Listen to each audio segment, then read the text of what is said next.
Welcome to another Forester video. Today we are getting that much closer to getting the car started. We are so very close right now. Today's episode we have to get the O2 sensor on the downpipe and hopefully we'll get the rest of the exhaust on. We're going to get the power steering hard lines put on. We have the new banjo bolt that I ordered, OEM, with some crush washers that we're going to have to put on. So this line goes to right there. And then because we're using my shadow. And then because we're using a Forester power steering rack, the power steering pump has a reservoir that sits right on top of it right here. And because STIs don't have that, you have an external reservoir pump, or external reservoir for the power steering pump, which is where this hose comes in, which is gonna go, you have to find a place for the new reservoir, but it'll go somewhere over here. And then we have to grab another hose for this that will also go to the reservoir. So pretty easy stuff. We have everything besides we got to go pick up a new hose because this is vacuum line and I don't trust this flimsy stuff to hold power steering pressure. We also have brand new coil packs for the engine because coil packs that are in the engine were from a blown up STI engine, and the motor guy said that he read the ohms on them and they all read fine besides one. He said read a little bit low, and because that other engine blown up, I'm not taking any chances. So I have brand new coil packs all going in the engine. So we have brand new coil packs. And then last but not least, we are going to be cutting the cold air intake to go on because it's too long. So we got to cut this to put the filter on because the filter's huge. That's meant for an STI, obviously going in a Forester.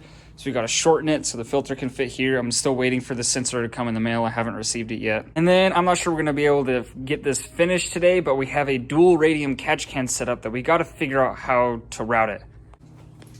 I bought it from a friend who previously had it on his STI. And so he gave me all of the lines that he made. So we just got to figure out how this goes, and everything should just go on simple. I just don't know. You know, like this is a tiny one. Like, where does this go? I don't know. How does this lay out on the engine? I have no clue yet. So if we get all of that done today, the only thing left that we would need to start the car is the mass airflow sensor that go on the cold air intake that I haven't gotten yet. But other than that, if we get everything done and get fluids in the car, that's literally the last piece they're waiting for this thing to turn on. So here's old versus new. We had all four of those switched out with my you gotta have tiny hands to get down in there. This side's pretty easy. This side, not so much. We're gonna get this done real quick. This kind of sucks because that is not coming out. The frame rail is too close, so it looks like I gotta take the motor mount off and jack the engine up. That absolutely sucks. Because it's on bags, I don't have any pressure in the tank. I had to jack the car up off the ground, then get another jack underneath. We got that jack just on the header with a little bit of pressure, which brought it up enough to get the coil pack out. So let's get these two done quick so we can put this all back together.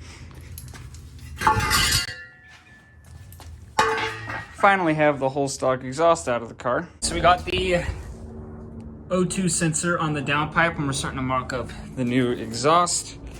And we got the banjo bolt in for the power steering, and we disconnected the two hard lines away from each other. So we're not gonna run to O'Reilly's to grab line for this because we're gonna wait till we get the reservoir to get the right size line, and we have to figure out the reservoir goes. So that's done.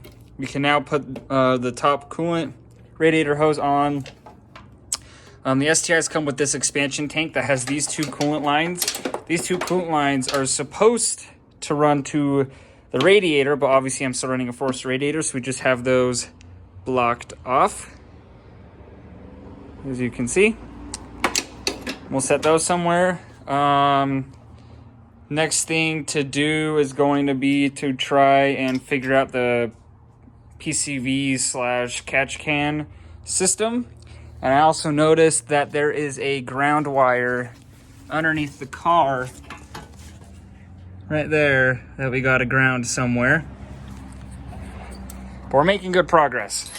We're getting, like I keep saying, we're getting really close. All right, next item of business. We have our cold air intake right here. And this goes here. And this is too long because I'll show you why. this is our air filter. And look at this. Obviously, that ain't fitting there with that as long as it is. So what we are going to do is we're going to cut this about, I don't know, we'll probably cut it about here. We see sit a little bit out because of the coupler, but we're going to just shorten this up. That way we can fit the filter on here. And we'll also probably break these tabs off because these tabs are hitting the power steering line and it's causing us to either have to mount it like this or whatever. So we're just probably gonna break those off, but we're just gonna trim it.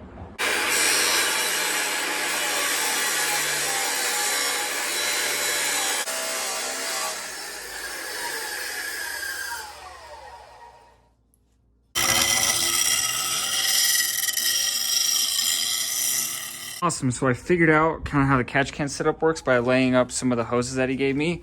So clearly this one goes to the crankcase hose over here, that's right there, which deletes this hose. This hose connects to the top of the crankcase down there.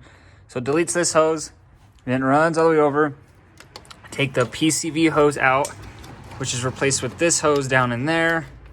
Run over. This one goes to the top of the catch can, and then this one, which is upside down currently. Give me one moment. And this one goes down to the crankcase hose right there, which deletes this. And then you have a second hose that comes from the bottom of the catch can over in to that one.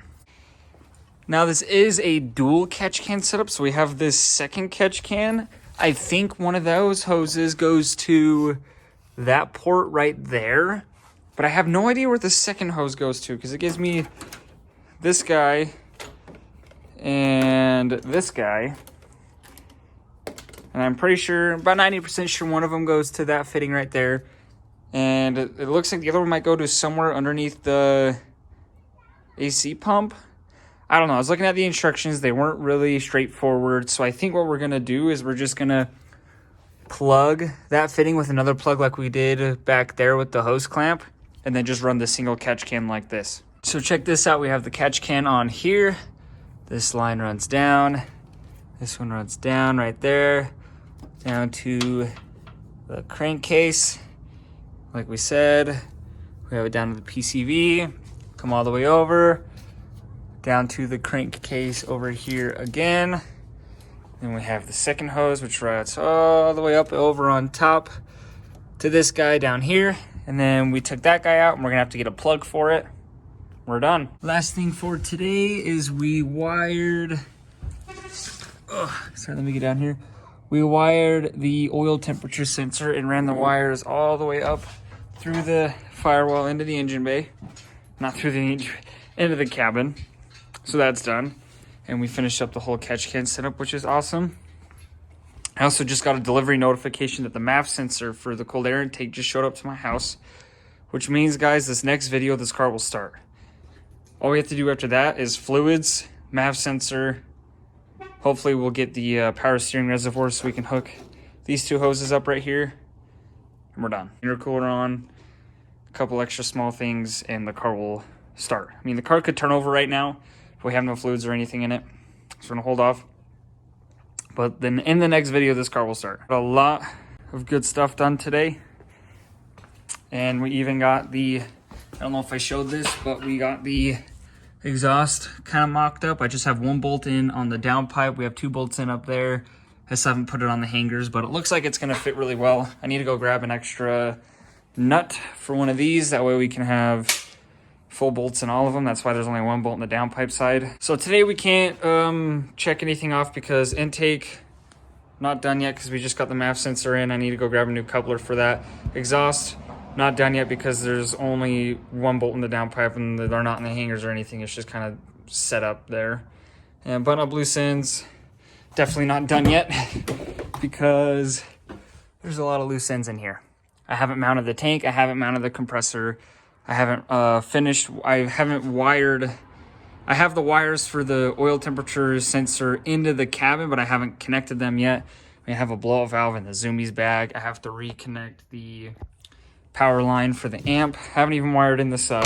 So buttoning up loose ends is not even close to being done. That probably won't be done for a while, even after I'm driving the car, because there are so many little things to do to get this car perfect exactly where I want it.